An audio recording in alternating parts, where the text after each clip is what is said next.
To preface this video, normally I do my book reviews unscripted. The most I use for any of my reviews is a set of notes that guides me along the points that I want to talk about. Some points get expanded, some things get added, some things get reduced in importance or even removed depending on the flow of the video. Quite obviously, today's review, a two-parter combined into one for reasons the reviews proper explain, is about a pair of books that I had so much to say about that the written reviews, now today's script, were entirely too long to fit into Goodreads. I knew the character limits on the platform existed, but I basically ignored them while writing these reviews. As such, to contain the entirety of what I had to say, I decided to turn them into a video essay, arguably my first true video essay on the topic of books, at least in over 2.5 years. This is also my first video essay ever to crack the 60-minute mark, which is both daunting and exciting. My thoughts on these books are numerous and quite obviously pretty lengthy. Thank you for being willing to join for the ride. Just know that nearly all of my book reviews are not of this format, so today is quite the experiment. Thank you for watching, and I sincerely hope you enjoy the rest of the video.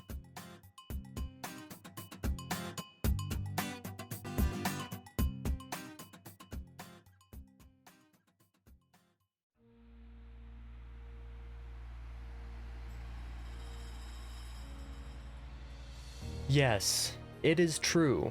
My first, no questions asked 5-star McCarthy experience for The Passenger, a novel so damn good that even I, as a relatively renowned McCarthy hater, trademark, at least amongst my friend group, have to admit its brilliance. Not only that, I recently went back and re-rated a few of McCarthy's previous books to account for the intense and dramatic shift that his work has in my mind on account of this novel, and of Stella, which I will also be talking about concurrently throughout this review.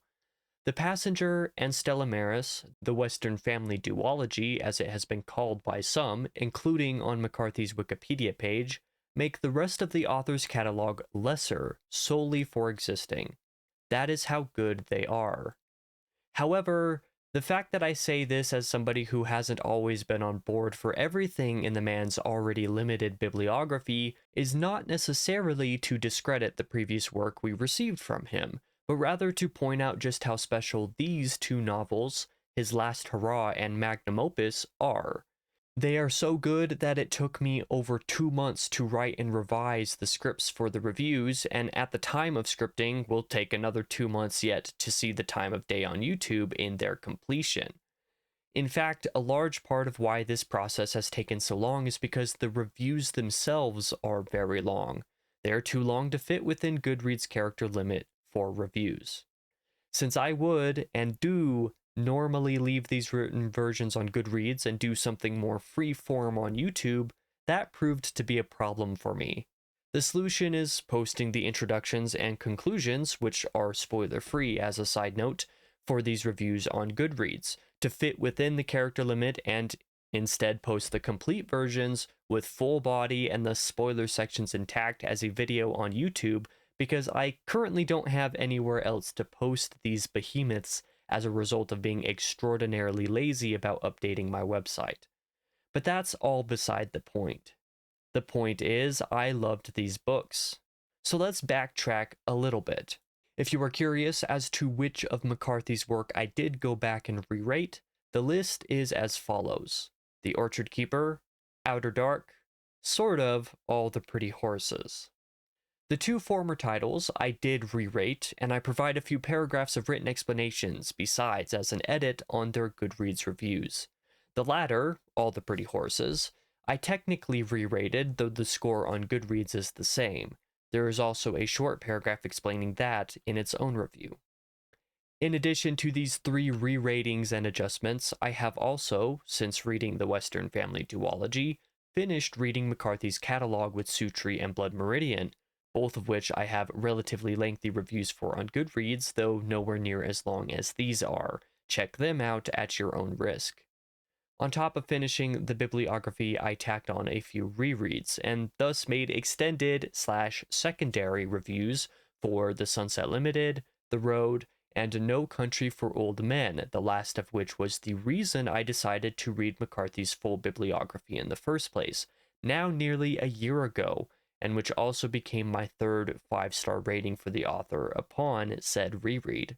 All of this to say, firstly, that my assertion that the Western Family Duology is McCarthy's magnum opus is not made in ignorance, as I have read all 12 of his novels and one of his plays, and I have experienced them all at this point the same way, via an audiobook/immersive reading format.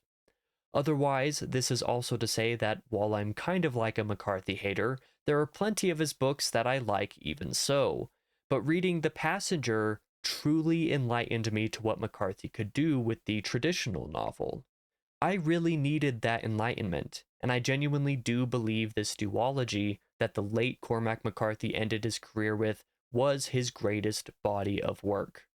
In a lot of ways, The Passenger almost shouldn't be as good as it is. It's a little long and occasionally meandering. There are certain threads that don't exactly go anywhere. Plenty of the book feels like it's a little subdued or perhaps less eventful than it should. And yet, none of these supposed flaws hold back the experience. I've read books that are greater than the sum of their parts before, but I can't say many of them come to mind as quickly as this one does. There are, as I say, plenty of things that I should dislike or find quite a bit more irritating than I do. Sometimes that's just the way things go, but of course it helps that there are several really great things about The Passenger too. The characterization, the vast thematic palette subliminal to the characterization, the mental and emotional impact on top of tone the package comes together to deliver, and the way it manages to be so damn good without requiring its counterpart, though it is handily enhanced by the counterpart's existence. Spoiler warning. The entire body section of this review contains spoilers for The Passenger, and the very end will contain some spoilery references to Stella Maris.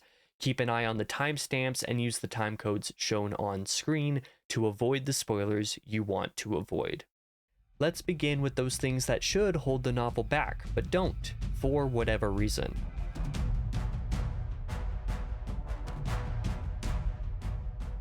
McCarthy's novels are rarely ever long. Sutri is basically the only notable exception to this rule. Even the others of his long books are still barely over 400 pages. Blood Meridian isn't even 400 pages.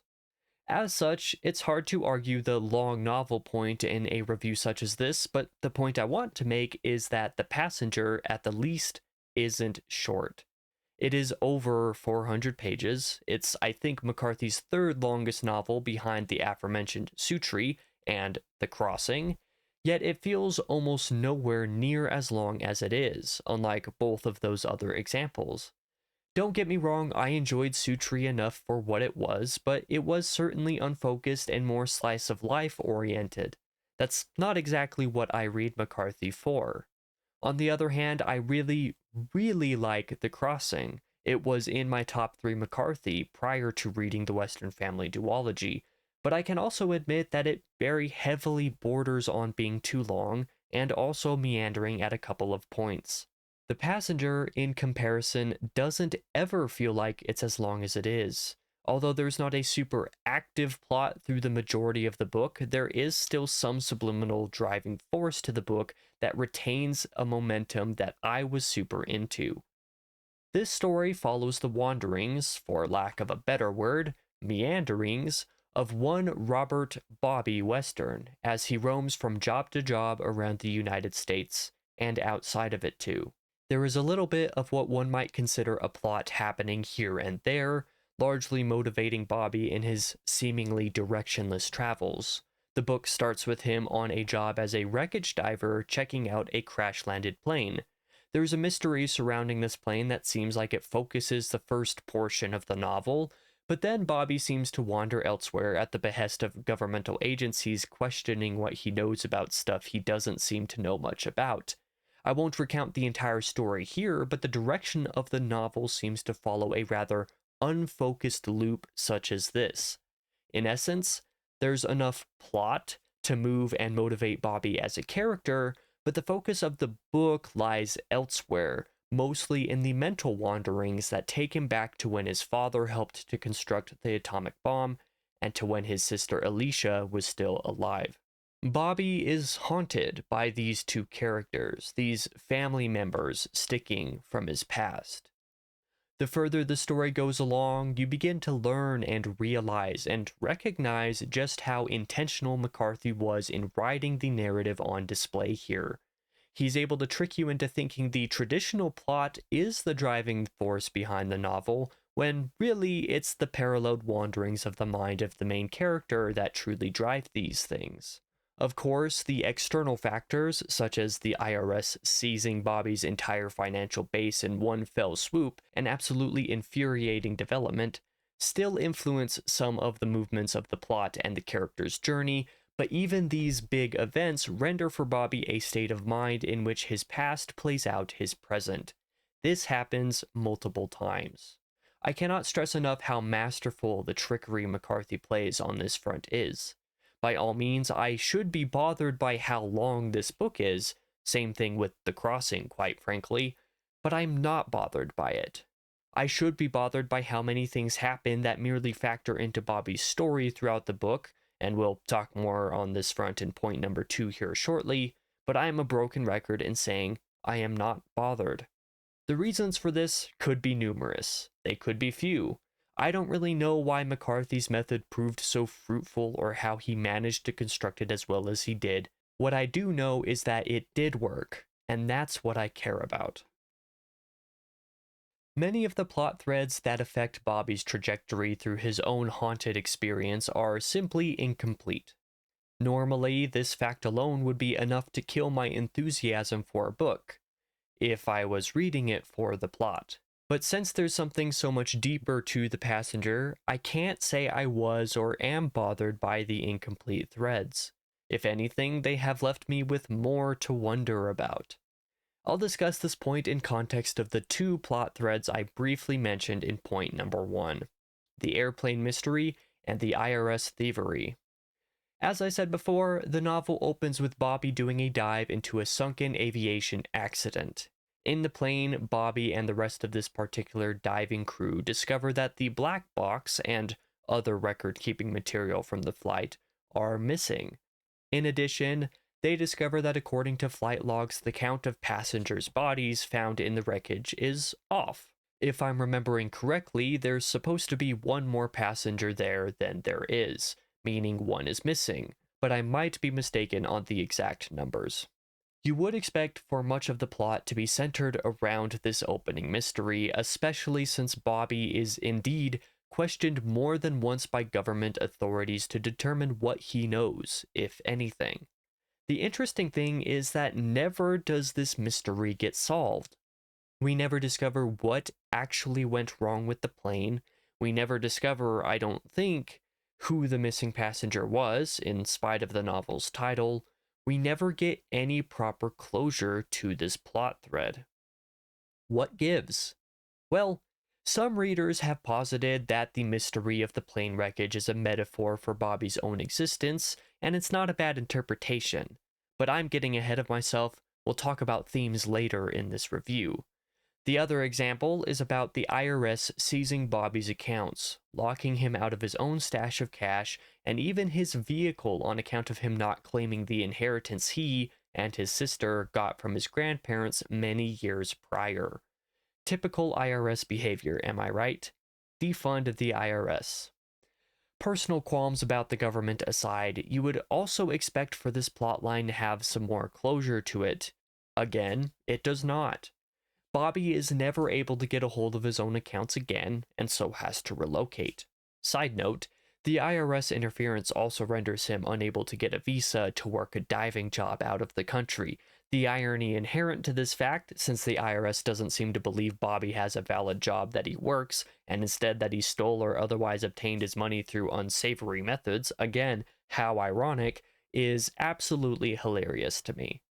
Anyway, though this event heavily affects Bobby's physical journey through the remainder of the novel, even this thread is left unresolved.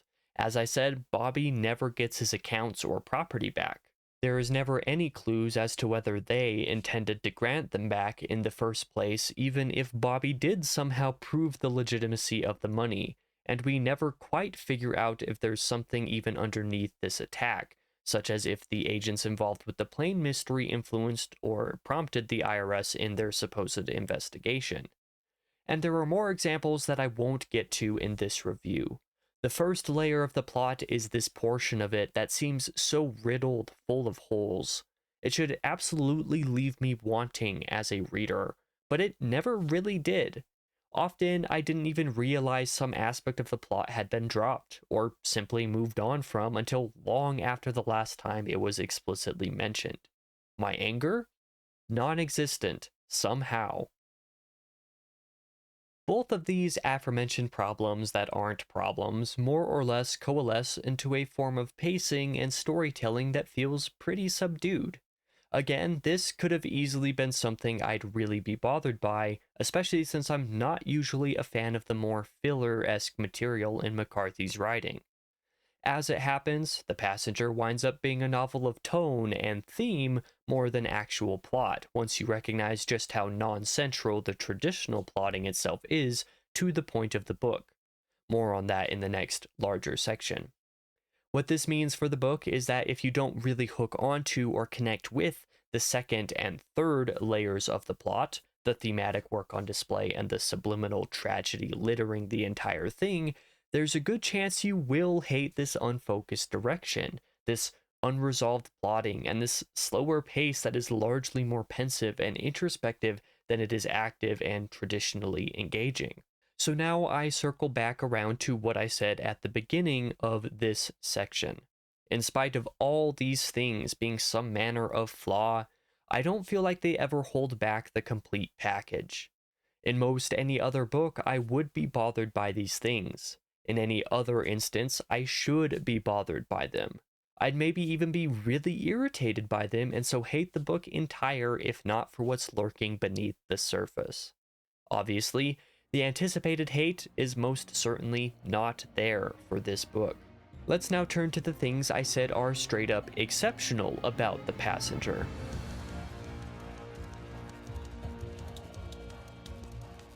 Reflecting upon my journey through The Passenger, and Stella Maris for that matter, I am most struck by the connection I had with the characters and their storylines. Thinking on the book, I realized there's really only two people one could consider main characters, however, Bobby and Alicia Western themselves. Sure, there is a surrounding cast for each of them, as we'll discuss, but the vast majority of the focus is on these two, most especially Bobby in this entry. They are the most important characters, but I think it'd still be unfair to reduce the importance of the characters Bobby meets. We'll talk about Alicia later. As we've discussed, The Passenger largely follows Bobby as he wanders through an uncertain life. He is a wreckage diver, and thus a vagrant. Furthermore, he keeps the vagrant habit even after he's essentially blocked from his job. Have I already said defund the IRS yet? But Bobby wasn't always this way. In fact, the fact that he wasn't is a lot of what actively haunts him through the course of the novel. At some point in time, about 10 years prior to the taking place of the novel, if I remember correctly, Bobby is put into a coma because of an F1, or was it F2? I can't find an answer online and obviously don't remember offhand from the book, racing accident in France. This book takes place obviously a considerable amount of time after he has awoken from the coma, but the life that came before still has an active role in his life now.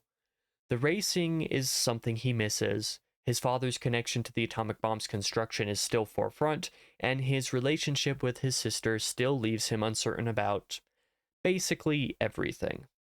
Throughout, there are tons of things that connect Bobby and Alicia in their own ways, but most notable among these things is that both are/were great mathematicians. Bobby is no stranger to quantum physics/mechanics. Chapter 5, I believe, has an entire conversation centered around the subject, which was absolutely fascinating, if not strictly necessary. and Alicia was a math prodigy. These general baseline traits became a lot more of what characterized not just Bobby and Alicia, but the entire cast too. The side characters are memorable for what one may consider token elements, for example, such as the trans character in Chapter 2, which could have been executed horrendously, but was actually rather interesting. I'm not really getting my point across, and it's hard to, but though the characters seem at first rather basic, one quickly realizes just how ingrained they are to the thematic portrait McCarthy is painting with them. The characters are just interesting enough to be unique and likable without being too complex and bogging down the point.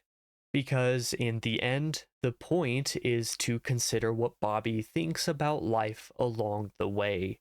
The themes to The Passenger are quite brilliant in their depth and design and in how many angles they can be come at from, of which I will likely only end up discussing a couple, albeit later.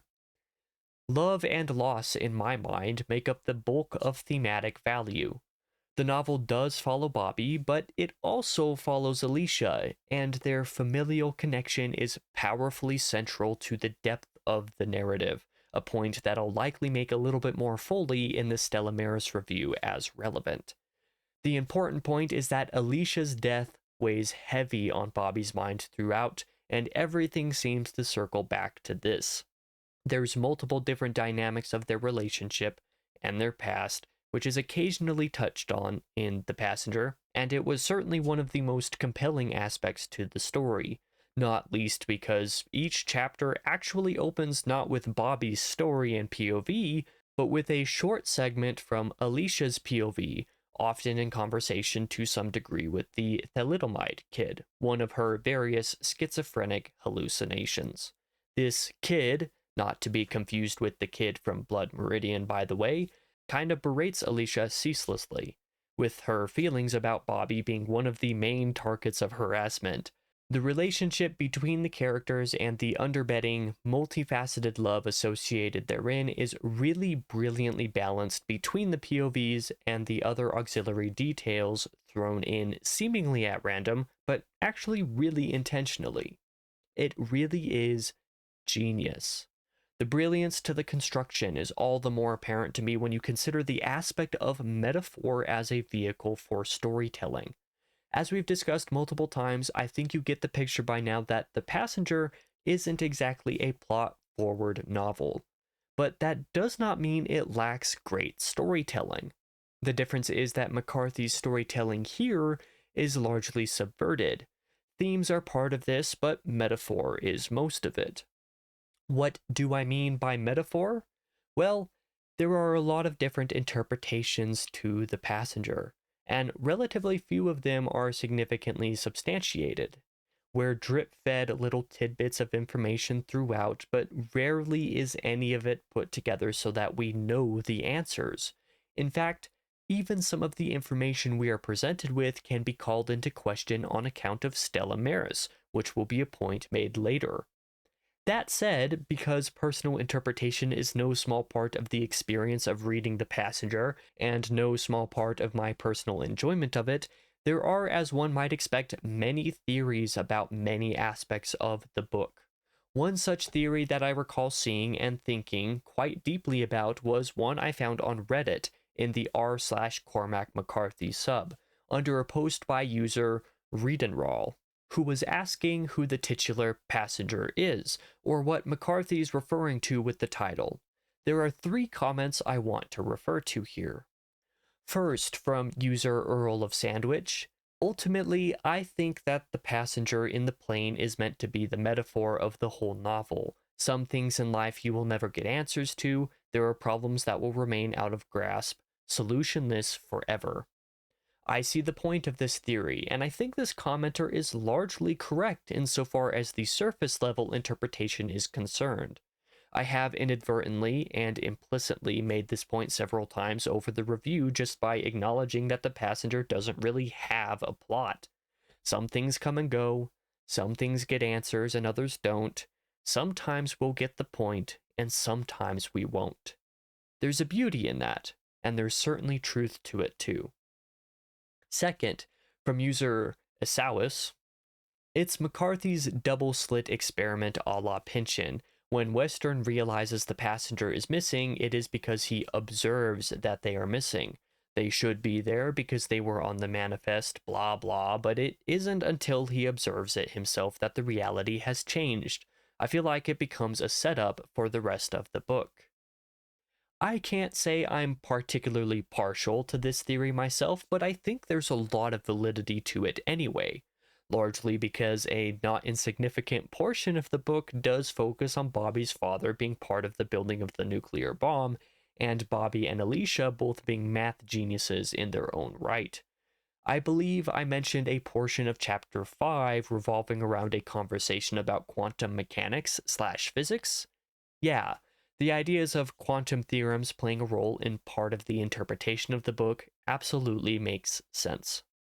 Third, from user Dunban213, the passenger in the title is not referring to the plane, it's referring to Bobby Boy who's cruising his life away from one thing to another without real destination or goals.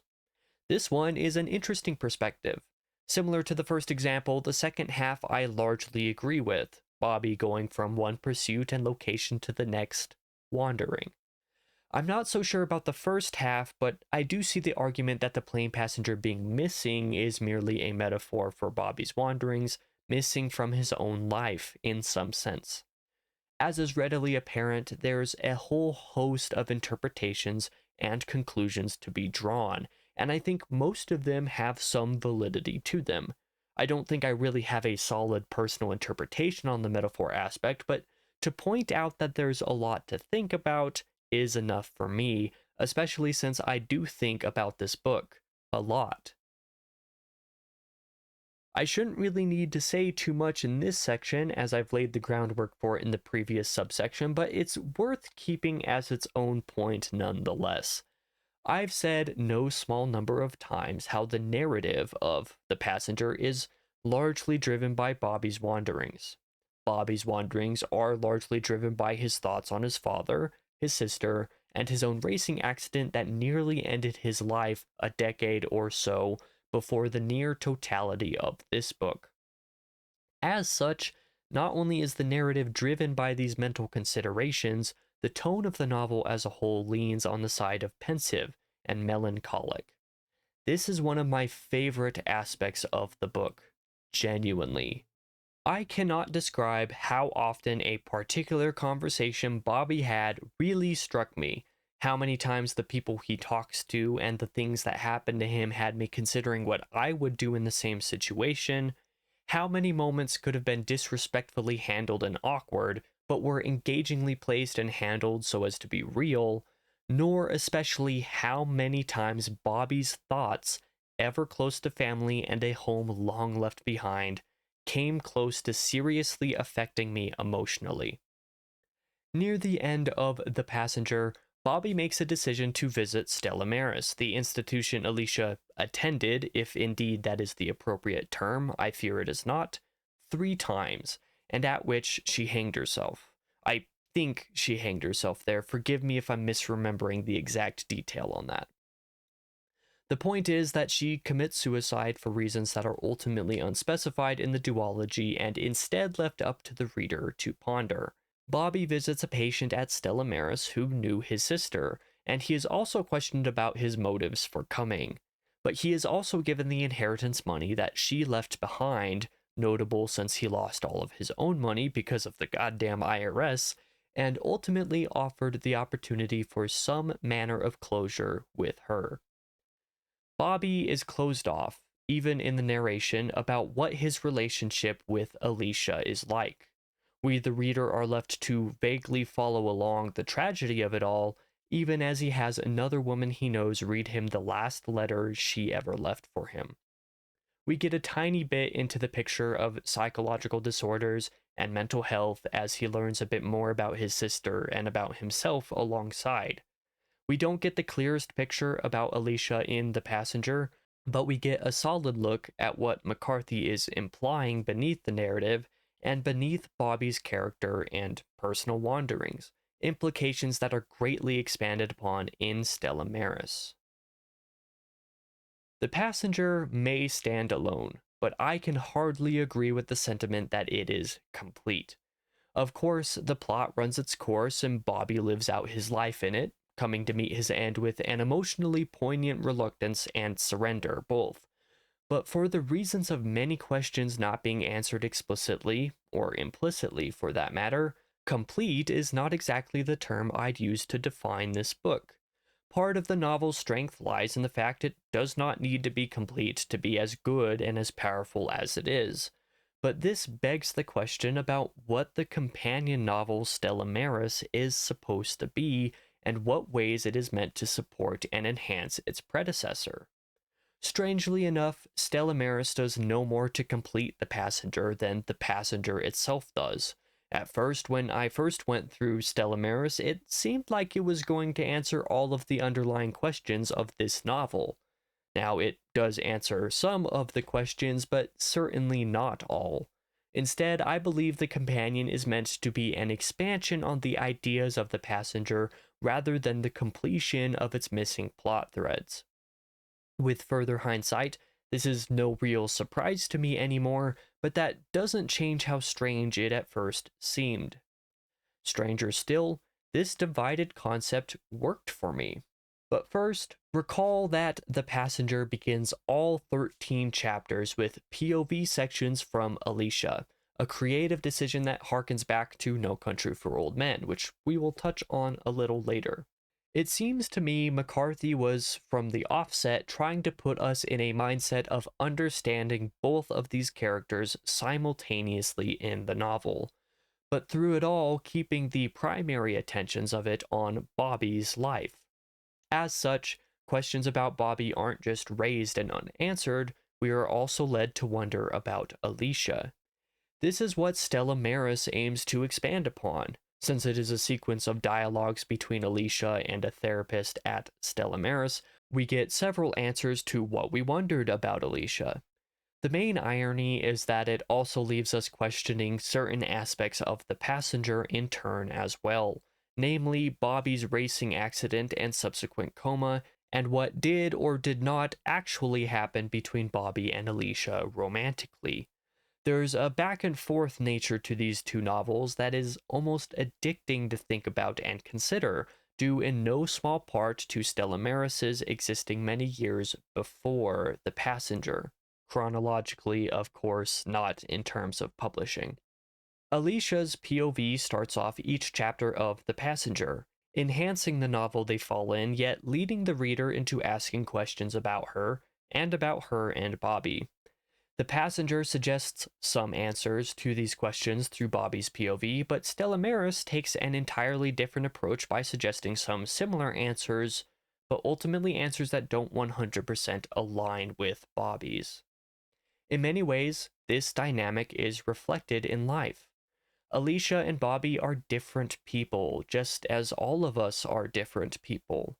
We think different things, we believe different things, we ponder and focus and make important different things, and the characters of the Western family duology do the same. It seems wrong that some books, which in my mind should nearly invariably be complete, can be so full in spite of not meeting that general standard. McCarthy lets his characters breathe error and consider their own memory, and come to their own conclusions. He does so without jamming them into his readers' heads so that they, the readers, come to the same ones as he ostensibly, quote-unquote, intends. Hell, it could be entirely possible that he doesn't even share the same interpretations his own characters do because he wrote them rather than writing the answers. Life does not always give us answers, and when we explore the thoughts and minds and memories of different people across time and memory itself, we end up with a wide swath of different possibilities. Stella Maris, rather than giving us the answers we may have wanted, more clearly defined this fact for me by completely avoiding or twisting them instead. I had already appreciated McCarthy's desire to leave The Passenger as is when he wrote it, because I felt the ultimate end had been achieved when I read it. but the act of adding the companion to make it that much more glaringly obvious that we don't need all of the answers is one I cannot say I appreciate any more than I do now.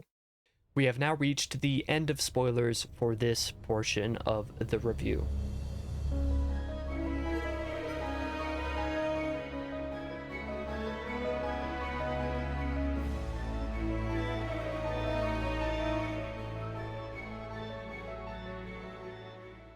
Do you remember what I said about the, in some sense, less positive aspects of The Passenger?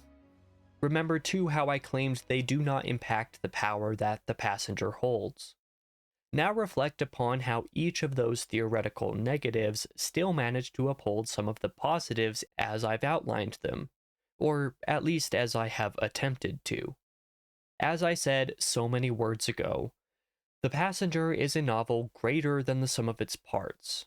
How the hell McCarthy managed to achieve this end, especially in the eyes of the likes of me, is astounding, and I heartily commend the achievement. I've seen it said that McCarthy began writing The Passenger as early as the 70s, working on it potentially in bits and pieces, or perhaps slowly coming to decide what it was going to be during the time since. Supposedly, it at least began drafting in some form in the early 80s. From either of these points, it took about 3 to 4 decades to come to proper announcement in the mid-2010s. From then, it still took over half a decade more before we saw the completed novel and its companion shortly after. I can say that at the very least, the extended time in the oven did this novel a lot of good. In fact, I almost find it fascinating that The Passenger is what it is.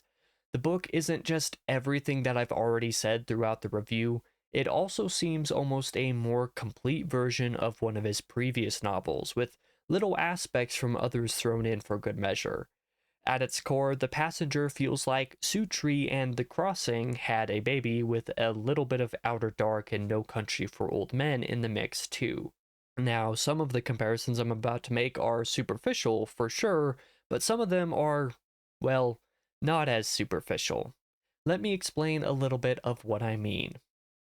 I said in my review for Sutri, since I read it after The Passenger, that it reminded me a bit of The Passenger, that it seemed like a precursor of sorts to this.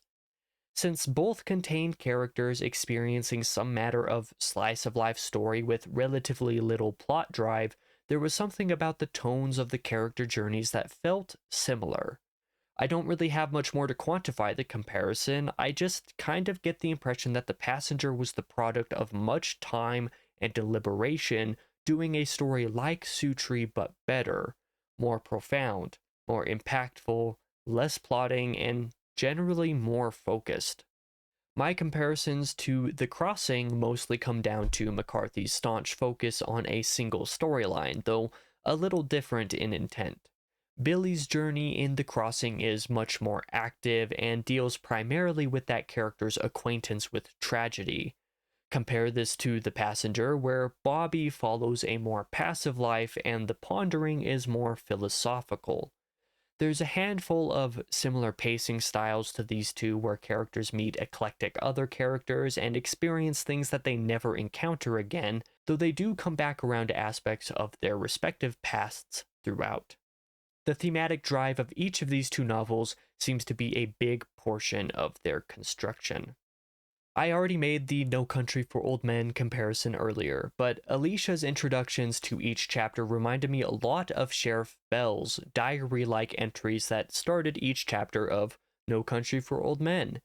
There's not much more to this comparison than some of the story construction inspiration, but I did feel it worth pointing out at least.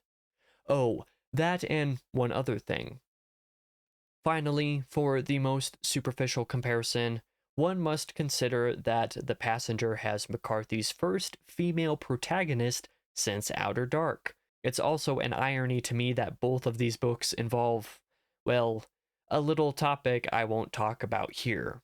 If you know, you know. But the thematic focus of both stories, most especially where the considerations of the main male and female protagonists are concerned, is itself an interesting point to consider.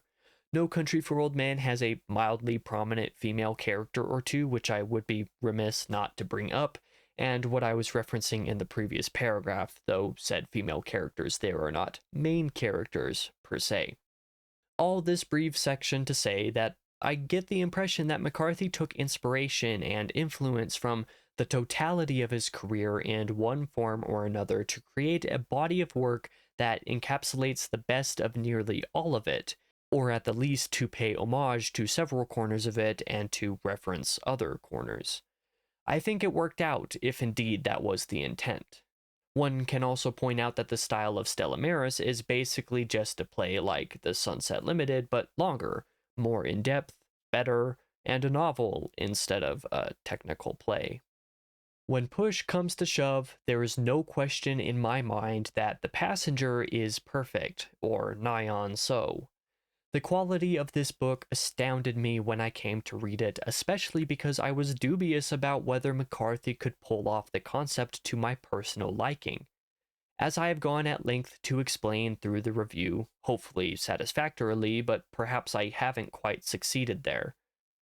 Plus, as I've also gone to mention a handful of times, Stella Maris as a companion novel, though it is much more than mere companion in my mind, does much to make everything good about The Passenger better. At the same time that this review is available on Goodreads, so too is the coinciding review for Stella Maris. I just could not think of a way to review these two books individually, so for all intents and purposes you should consider the counterpart to this as, well, a companion and expansion to it, much the same as the novels they are meant to tackle. And furthermore, this video contains the reviews for both books at once, thus further solidifying this point. Anyway, I guess I should try to close out the review, at least for The Passenger. I've spent a little too much time and far too many words trying to define and to clarify just what it is about this novel, even on its own, that brought me to such a place of love and appreciation and respect for the author whom I've had a very love-hate relationship with up to this point. There's a part of me that desperately wishes I had ended my journey with this duology, but by all means I never could have known or predicted this reaction of mine.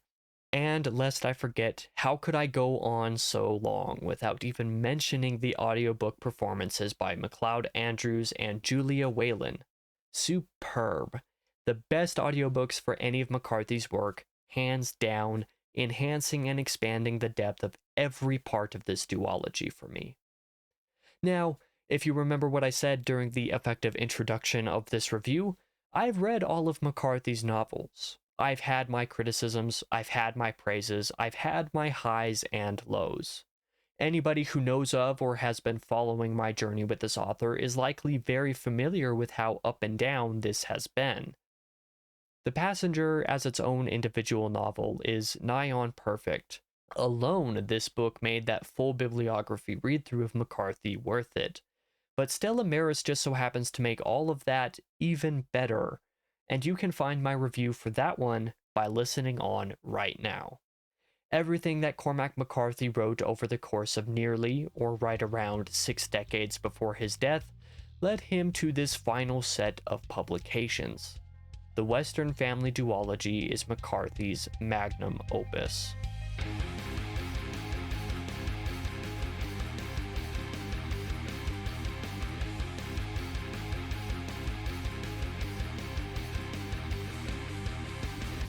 Before we continue on, you must be forewarned that just as I went into spoilers for both of these books to some degree over the runtime of the video up to now, I will also at some point come to have spoilers for them during the body of this portion of the review. Just as I recommend for these reviews to be experienced together, The Passenger first, then Stella Maris, I also recommend that you be familiar with both novels ahead of time too. The beginning and end of this portion, just as the previous, are spoiler-free, but the bulk of the content is found within the spoiler section. Without further ado, my review of Stella Maris.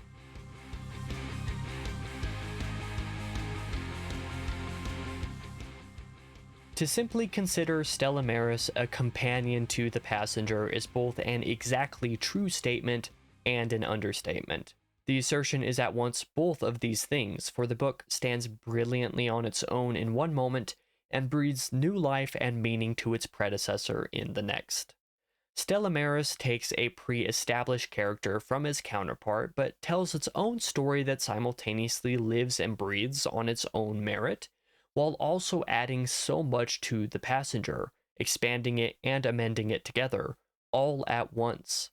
The technical achievement to be found in this set of novels, this Western family duology as I'm calling them for my own set of reviews, is not to be dismissed or taken for granted. Now, unlike The Passenger, Stella Maris does not follow anything resembling the typical novel formula. The first part of the Western family duology, albeit one of McCarthy's longer efforts, does have a similar structure and style to nearly any other McCarthy work, or any other novel besides. The latter part of the duology most certainly does not, and in reality, if not for the fact that it's right about 5 hours long on audiobook, the means I used to experience the book, at 1.0 times speed, and still right about 4 hours at the 1.2 times speed I listened to it, could be considered a play, albeit without any stage directions. Remember in my The Passenger review that I compared that novel to several other of McCarthy's efforts, The Crossing and No Country for Old Men among them. But the main drawing point I come to for Stella Maris is The Sunset Limited, or the only one of McCarthy's non-12 main novel works I've read. If you've read The Sunset Limited, you probably know why this is. Of course, it is, as I've said, Stella Maris is nearly a play without stage directions. More specifically, it is a conversation between two characters. Every word of body text in this novel is dialogue between Alicia Western and our current psychiatrist, Dr. Cohen. Side note, I may be wrong on the doctor's distinction, I apologize if so. Furthermore, each chapter is a different session between the two. Some elements carry through, some walls are broken down over the course of the story, and a more full view of Alicia's character is given that dynamically redirects and adjusts understanding of previous chapters within itself and the passenger before it. But the point is that it's a conversation between two individuals. So is The Sunset Limited. While The Sunset Limited is more explicitly a play and was written as such, and while it does have a handful of stage directions, the basic premise is the same. Two people talking about life, their outlook on it, and general philosophy mixed into the regular traumas of living. It is very obvious while reading that this novel harkens back to the play in a big way, and I personally could not be any happier with McCarthy's decision to pursue this end. Listening to the audiobook especially enhanced my experience due to the narrators involved. I believe I mentioned the narration for The Passenger being really great for partially the same reason. One narrator for the regular novel sections in Bobby's POV, another for the starts of chapters when Alicia was the focus. Well, Alicia's narrator is back this time, and there's another narrator for Dr. Cohen, not the same as the primary narrator of The Passenger, don't worry. I cannot put to words how good these audiobooks are. I believe they are what made these books so special to me. Or, well, a lot of other stuff too, but they certainly sealed the deal. Though I have not even touched my central point yet. So let me ask you a question. What's the thing that holds together both Stella Maris and the play it was certainly influenced by? One word: dialogue. McCarthy's dialogue is a fickle thing, as sometimes it is truly awful, but other times it's quite good, and when McCarthy's dialogue is good, it is great. Such is the case with both the play and the novel I've discussed over the last several paragraphs. If you know me and my McCarthy tastes up to this point, by the time the full video version of this review comes out, I've posted my regular free-form reviews for all of McCarthy's other work already. You know my qualms with some of the author's dialogue at times. Any criticisms I've ever levied at this man where this is concerned is null and void here. Here chosen intentionally. Yes, dialogue and character interaction is strong in The Passenger, but man, Stella Maris just hits all the right notes at all the right times in all the right ways. I loved every single moment listening to this book.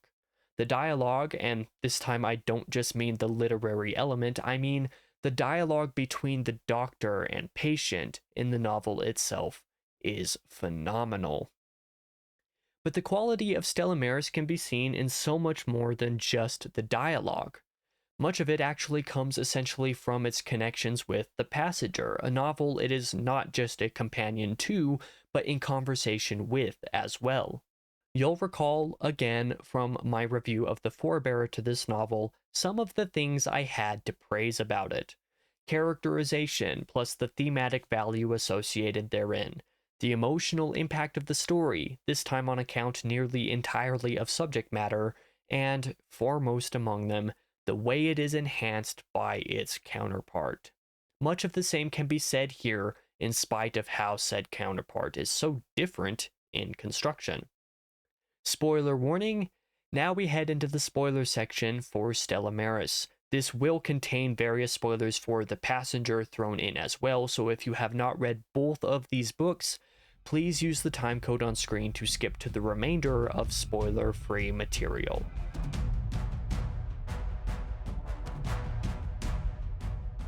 As discussed, Stella Maris follows only Alicia Western and Dr. Cohen as they have psychiatric evaluation meetings. Dr. Cohen is a good character with a good personality to do what McCarthy did in this book, and thanks to the audiobook performance, but it is really Alicia's characterization and related quote-unquote characters that steal the spotlight. This novel takes place before the main story of The Passenger, while Bobby Western is still in his coma after a racing accident. The racing accident itself is not a small part of what prompted Alicia to come back to Stella Maris in the first place. Unfortunately, I am unaware whether this timing places the book largely before or after the Alicia sections at the beginning of each chapter of The Passenger. I was unable to determine an answer, though if I were to take a guess, I'd probably assume afterwards. Not that it really matters, it's just one of those things my brain latched on to wondering about while writing this review. As a result of this approximate timing, though, we actually get a lot of subtle enlightenment on subjects of the companion. Things such as Alicia's actual thought processing, her feelings about Bobby, and relatedly how she basically refuses to talk about him until the last chapter or two of Stella Maris, the way that she views and interprets her schizophrenic hallucinations, the aforementioned quote-unquote characters, and even things like the obsession that she and Bobby shared of math and how both kids kind of fell away from it. We get some history, albeit potentially unreliable, that opens up not just the way one thinks about Alicia, but how one thinks about Bobby. Their relationship lies at the center of everything, too, as Alicia skirts around the subject throughout much of this body of work. The schizophrenic hallucinations are of particular note in my mind. Alicia doesn't view her psychiatric problems as problems the way that Dr. Cohen does, and this produces a palpable tension throughout the book that I really loved. This tension ebbs and flows and roughens and smooths as various different elements of the conversations at hand come and go. Once again, Bobby lies at the center of how this dynamic plays out. It's something truly special how McCarthy balances everything, and does so beneath the novel's surface, purposely keeping things less explicit so as to increase curious intrigue. How each conversation ties into the last while also remaining its own entity for the purpose of the story is a large part of why I appreciated my time with this story so much. Themes apparent to Stella Maris largely also fall in similar places as its counterpart. The loss that Alicia feels in assuming her brother is on the verge of death, maybe already dead, is reflective of Bobby's thoughts on her in The Passenger. The thoughts on family in general play a more subdued role here, but those aspects are still here too. While the Western kid's father is never quite so forefront here as in The Passenger, we still get to learn little details about the intricacies of the Western family in merely hinted at ways, which expand upon our understanding of the characters. Mental health is a huge aspect this time around, though, for hopefully obvious reasons. Given the whole thing takes place in a psych ward and the main character is definitionally crazy, or some form of it, this should be no surprise. I loved when the conversations circled around to the thalidomide kid or Alicia's other imaginary friends. The fact Alicia simply doesn't perceive her visionary characters as some reflection on her overall state of being is such a fascinating idea that I think McCarthy did a great job exploring without putting further his own conclusion that might have ended up souring. I loved when Alicia talked about how they seemed weird to her when she was little, about how they became their own form of normal, reminding the readers in a unique way that certain stigmas associated with certain conditions can be damaging to those suffering said conditions. I loved that Alicia's having admitted herself into Stella Maris this go around comes up in the discussions with Dr. Cohen. The way this was used in context with previous visits was also appreciated. I love how Alicia plays a funny little game with the doctor to keep him on his toes, perhaps as a coping mechanism. I love how her young age influences the conversation and also the perception I as a reader had of her. I love how the deeper she goes into her personal story, the more emotional things get, as if she is actually a real person. I love that McCarthy let Alicia be Alicia and that she didn't back down from herself. Alicia Western, even more than Bobby, although Bobby's journey hits home for me in many ways, is one of my favorite characters in contemporary fiction. Thematic material crops up over every inch of Stella Maris, and just about all of it comes back around to the emotional impact of the story, enhancing it, empowering it. Love is a through line that exists in both The Passenger and Stella Maris, and really brings them together, and much of the impact of both comes down to it. On the side of Alicia, as we explore her in this novel, unreciprocated and hopeless love is the bulk of the tragedy that girds both the stories she tells and those she keeps to herself. Alicia loves Bobby, a point that Dr. Cohen does seem to infer over the course of the book, though to what degree and in what way is hard to say.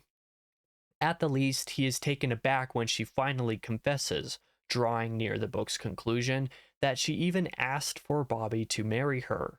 The hopelessness in her love comes out of Bobby's refusal to marry her and the fact that Alicia believes Bobby will never come out of the coma he is in, an abrupt end to something Alicia felt and wanted more than anything. There's almost nothing worse. She feels the love, is unwilling even to admit it for a while, and has not ever been able to let it go. It is genuinely heartbreaking to view it from her POV in Stella Maris after experiencing the more detached angle of Bobby's perspective in The Passenger. The reciprocity of the love, or lack thereof, is the question we wonder about that makes these books beautiful. An argument can be made that it was reciprocated, at least in part, but also that it wasn't. In Stella Maris, we get the idea that Bobby completely rejected Alicia, potentially going so far as to make her feel he does not love her. If nothing else, he does not act on whatever love he has the way that she wants, and this leads to why Alicia feels the way she does. Some other emotional aspects of the story that I particularly related to were the discussions on depression, the will to live, and Alicia's loss of passion for what she's good at. One of the real kickers of depression is how things that should be enticing aren't. How interests and hobbies and passions are no longer interesting, no longer engaging, no longer worth spending the energy on. These kinds of losses of passion can happen to about anyone for about any reason. What's interesting about Alicia is it's never quite clear whether active depression is causing her loss of passion or whatever else she has on her mind. She stops doing mathematics, perhaps because it reminds her of Bobby. She stops practicing violin or playing it dedicatedly, perhaps because she doesn't care. The reasons could be diverse, but they are ultimately not fully knowable because Alicia obfuscates and hides things. Because this novel is just an extended dialogue, for all we know, she could be lying about half of these things anyway. It makes for a tricky and fun puzzle to solve, one that I am going to learn so much more about on eventual rereads of these books. There's so much here, and surely a ton that I missed. I'd bet someone will eventually encounter this pair of reviews and cringe into oblivion just based on the details that I either missed somehow or have forgotten over the over 2 months of writing the script. But that's okay. Loss of passion is something that I've related to all too closely in my life. It has happened a few times, but I think the most notable time was during high school, when my bipolar condition was by far at its peak. At the time, I had actually just come out of a breakup of my own. Not exactly of the sort of Alicia's rejection, for obvious reasons, but still a prevalent example. The fiction writing project I find myself most centrally engaged in today and for the last 4 years, though most especially the last 2 years, actually began in some variety back in late 2018. It was in January or maybe February 2019 that my girlfriend at the time broke up with me, and I can recall all of the intense passion I had for Silent Rain, one of that project's names, a name that has carried through to today, disappear. It's almost surreal remembering it. As one might suspect, based on the topics at hand, a depression like I've scarcely known followed swiftly. In that way, I relate to Alicia's struggles. Perhaps not the schizophrenia parts, but there are aspects to her journey that were reflected in my own life several years ago. Stella Maris spoke to me in ways that contrasted and complemented how The Passenger spoke to me, and I love it for that. On another note, a minor point I want to add is just how well McCarthy crafted the trajectory of Stella Maris so as to allow for an extremely subdued ending that leaves the eventual conclusion we know that's coming open to further investigation without leaving it so empty that the reader wonders why this companion was even written. I respect McCarthy for his choices in Stella Maris so much more than I have the words to explain. I've written nearly 11,000 words between these two reviews, yet I feel like I haven't said anything. Truth be told, I don't actually need to go too deep on this section this time around, as many of these points I made in the two previous sections, not to mention during the previous review. Stella Maris expands upon The Passenger by expanding on Bobby's character through a new vantage, adding new context and a new perspective to the relationship that girds Alicia's and Bobby's familial tension in life and Bobby's despair after her death. Adding new material to the timeline of Alicia's life and her backstory to completely shift our understanding of her in Bobby's mind, and adding a bunch of little, minute details and references that both corroborate and conflict with what we knew or understand before, leading us instinctively to question everything. To describe Stella Maris as a companion to The Passenger is correct in definitional terms, but that isn't the only relevancy that the term holds. The Passenger is the story of Bobby Western. Stella Maris is the story of Alicia Western. The books are not just companions to each other, they tell of the companionship of two siblings from each other's perspective in what can effectively be considered the ends of their lives as we need to see them. The dichotomy of Bobby and Alicia is on full display through the entirety of this duology. Brother and sister, will they, won't they lovers. It strikes me as beautiful how separate yet intertwined they are in mind and body and spirit. Their stories, their lives, their thoughts on each other, everything is connected. I couldn't possibly look more forward to rereading the Western Family duology someday in the future. This denotes the end of spoilers in this portion of the review.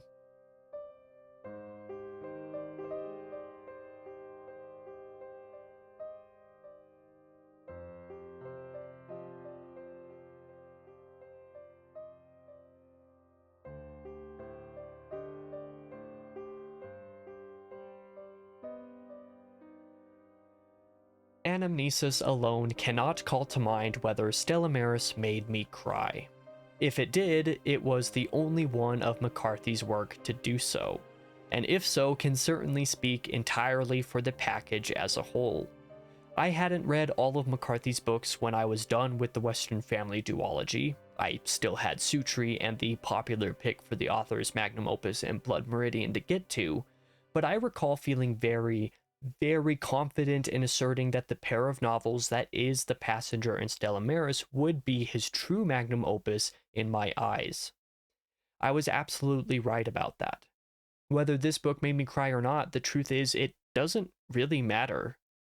There is so much to think about, so much to ponder, so much to question, so much to try to understand, and so much to feel with these two books that astounding doesn't quite cover it, but astounding it is anyway. I have expressed my fair share of criticisms of McCarthy's books over the past 11 or so months, but I've also expressed praise where I felt praise is due. I still find some of the man's bibliography to be largely garbage. I still find some of it forgettable or messy. I still find some of it very close to something special, but missing some X factor to make them masterpieces, all spanning the 10 other novels and one play that I've read from him. As far as X factor is concerned, The Passenger and Stella Maris have that in droves. Not everything the late Mr. McCarthy wrote is amazing, but I will appreciate what connected with me for the rest of my life regardless. To some degree, I almost have to wonder if this is the closing of some mini chapter for me as one of the earliest of these significantly in-depth reviews that now include spoilery material every once in a while I've been writing for Goodreads since the beginning of this year, 2024, was actually for The Crossing, Book 2 of the Border Trilogy.